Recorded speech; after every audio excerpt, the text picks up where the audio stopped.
This is Hidden Killers Week in Review. A look back at the most prolific stories of the week. This is the Hidden Killers podcast with Tony Brueski. Featuring defense attorney, Hidden Killers daily contributor, and host of the Defense Diaries podcast, Bob Motta. The trial of Alec Baldwin is getting underway this week. Taking a look at this with defense attorney Bob Motta, host of the podcast Defense Diaries. We, of course, already saw the Hannah Gutierrez-Reed trial, and she was, of course, found guilty over there. We got manslaughter charges against Alec Baldwin. A lot of the same sort of stuff I think we're probably going to see in this case. How do you think, what's a preview of it when you're looking at it from a defense attorney standpoint? I mean, I followed Hannah's case pretty closely. I mean, I think I watched a majority of it, and, she was the one that I felt was responsible for this. She was the armorer. She is the one whose literal job is to make sure that there's no live rounds in those guns on the set, so, and she was sloppy. Mm-hmm. So in terms of it's going to have to be slightly different. Mm-hmm. With Baldwin, it's still an involuntary manslaughter charge. It's going to boil down to, on a movie set, shit runs downhill, and are they going to be able to find that the actors now have some kinds of responsibility, even though there's people that are specifically hired to do those jobs, mm-hmm.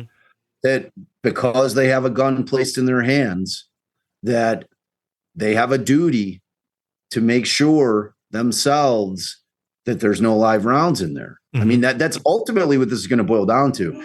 I mean, I'm not a gun guy.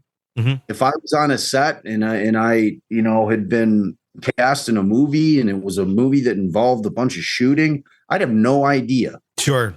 Differentiate between a live round and a blank. Yeah. I just or a dummy round. No, there's no way I'd know. Yeah. I mean, is it that something where that obviously, I'm guessing a lot of people wouldn't know that answer. That's why you have the armorer to begin with. But is that something where going forward, it's going to have to be, we got to learn from this and say, okay, we need to educate anyone who's handling the weapon to understand and recognize what is a blank or what is not. Or is that just a bit much? And that's why we already have the armorers. That's why we already have this back cast of people who are in those places to do that. I mean, when you're talking about, human life, I mean, I don't think that there's anything that's too much in terms of preserving it. Sure. Like the interesting things that are going to be about this trial is, why did he fire the weapon when it wasn't called for in that particular scene to be fired? Mm-hmm. Like that. These are going to be the things that are going to come up. Yeah. Being that he was the, one of the primary producers of the movie, did it fall upon him when he became aware that Hannah Gutierrez was not experienced enough to be the armorer on that? Like, is that where they're going to be looking to lay the responsibility on him? I ultimately feel like it has to be. Yeah. Right? Because it can't lay to that what we were just talking about. Like that now every actor has to go through some kind of training and class mm-hmm. in order to make sure that they can identify a dummy round, because I just think, then what's the purpose of having all the other people sure. in front of, like, doing their jobs? It's like, or not doing their jobs. I mean, it's going to be a really interesting trial, man, because like the kind of the politics of Alec Baldwin in and of himself, like mm-hmm. Allison and I were talking about this morning. I'm like, if you get a couple of Trumpers on the jury, they're going to flamethrow this guy because they hate him. Yeah. Yeah, true. Like he's just very open about his politics, and like he's got a ton of people that hate him for it out there, and it's one of those things where you're a public figure that always is a factor in trials like this. Yeah. Always.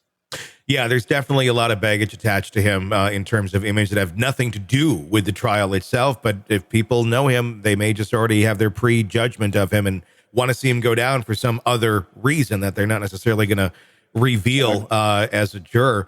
I think you're right. It's going to probably come down to that. You hired someone who was not qualified for the position. I guess the question is, what makes one qualified? Because technically, she kind of was. She had some experience. Everybody got to start somewhere. This was a fairly low-budget movie. But at the same point, should there be a higher bar for getting into that position, more experience before she stepped into that? I guess the analogy in taking death out of the equation, but if you're running a high-end restaurant and you need a chef, you're not just going to go grab the guy who's flipping burgers at McDonald's and say, well, they have some cooking experience, and then be shocked. To start somewhere. And then be shocked. Yeah, exactly. Then be shocked when they screw up, the gourmet meals that are costing hundreds of dollars a plate. It's kind of like that, where someone like her should not have been in that position to begin with. But again, does that then make him liable for this, for manslaughter? I mean, that's what it's going to boil down to. It's going to boil down to the reading of the elements of involuntary manslaughter, and they're going to have to see if the state can hammer that home in terms of making it fit. Mm-hmm. Will that rise to the level of involuntary manslaughter? It's all going to be about knowledge, what knowledge he had, and like we heard that there were issues with other parts of the cast and other parts of, the people working on that set that were walking off because they were like, this set is insanely dangerous. Mm-hmm. Yeah, there's that. That is going to be a big issue for him. And if it turns out that he turned a blind eye to it, where if he would have addressed it the day before, whenever it was becoming an issue, to the extent where people are walking off the set, they're like, I'm not working on this job anymore. That's a big thing. That's a big thing, because there's consciousness out there that this is a dangerous set. It wasn't just, everything's going great and holy shit, this horrible accident happened. There were warning signs that were certainly already there. I know it's far too early to predict this, so we'll have to see kind of how the case plays out. But do you think we're going to see Alec Baldwin take the stand at some point? Obviously, he likes to talk. He likes to present his case. I wonder if he's going to be out there.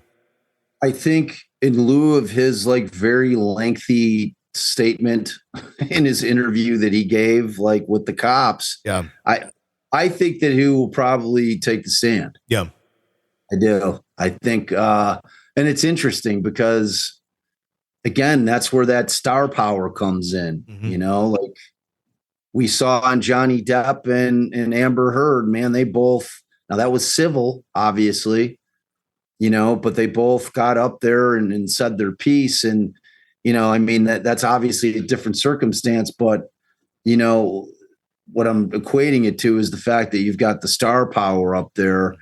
And if you're the attorneys, you're trying to figure out, all right, is this going to hurt us or is it going to help us? Can it play with us or can it play against us? And again, it's going to boil down to the people on that jury. Yeah. You know what I'm saying? And I think they're trying to read that jury to see, are these people who are going to be kind and fair to Alec Baldwin, or are we reading this as they kind of have some disgust for him and maybe, Alec, you just need to be quiet right now. Exactly. Exactly. It's going to be interesting, man. Very much. I'm kind of happy that it's right around the corner too. Yeah, starting up next. It's low key. It's going to be low key fascinating, that trial. That one's going to gain steam really quickly in terms of people covering it, because it's going to be an interesting trial. Really is, and it's a real charge. Oh, yeah. Someone's dead. It's someone's dead, and he's looking at DOC time, man. So.